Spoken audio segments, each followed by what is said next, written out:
తండ్రి యొక్కయు కుమారుని యొక్కయు పరిశుద్ధాత్మ యొక్కయు నామమున నేను బాప్తిస్మం తీసుకున్నాను.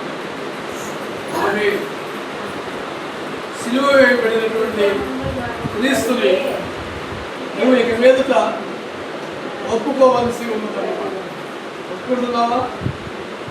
నీ రక్షకుడిగా, నీ ప్రభువుగా సిలువ వేయబడినటువంటి క్రీస్తుని నువ్వు ఒప్పుకుంటున్నావా?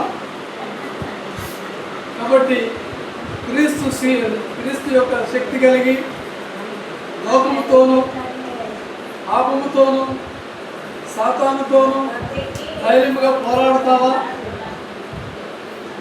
మరణ పర్యంతరం వరకు క్రీస్తుకు నమ్మకమైనటువంటి బిడ్డగా నీవు ఉంటావా?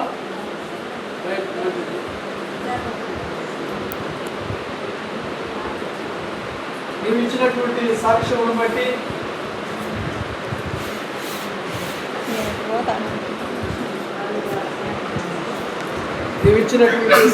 బట్టి తండ్రి యొక్కయు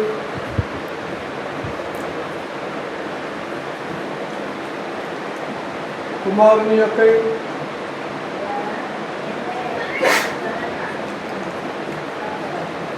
పరిశుద్ధాత్మ యొక్కయు నామమున నీకు బాప్తిస్మం ఇస్తున్నాను. ప్రభువైన యేసుక్రీస్తు వారి యొక్క సిలువ యొక్క ముద్ర ఎందు వేసి నేను సిలువ గుర్తు వేస్తా ఉన్నాను.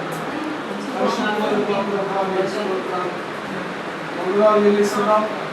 కర్త బేబీని బట్టి ప్రార్థన చేస్తున్నాము.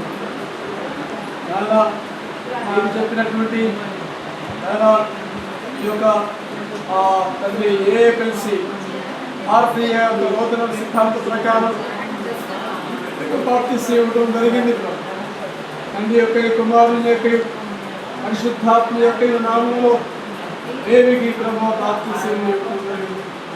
అది కేవలం వివాహ సంబంధానికి మాత్రమే కాకుండా పెళ్లి బాప్తిస్మం వరకే కాదు, కానీ తన జీవిత కాలం అంతా కూడా కేవలం పెళ్లి బాప్తిస్మే కాదు, కానీ తన జీవిత కాలం అంతా కూడా తన మరణ పర్యంతరం వరకు కూడా నమ్మకంగా మీ సాక్షిగా, మీ సాక్ష్యంగా, మీ సాధనంగా, మీ పాత్రగా, మీ పనిముట్టుగా, నమ్మకమైనటువంటి బిడ్డగా బేబీని మీరు ఆశీర్వదించి మంచిగా వివాహ ఏర్పాట్లు మీరు జరిగించి మీ బిడ్డను మీరు ఆశీర్వదించి నియమించమని యేసుక్రీస్తు వారి నామములో ప్రార్థన చేసి వేడుకుంటున్నాము.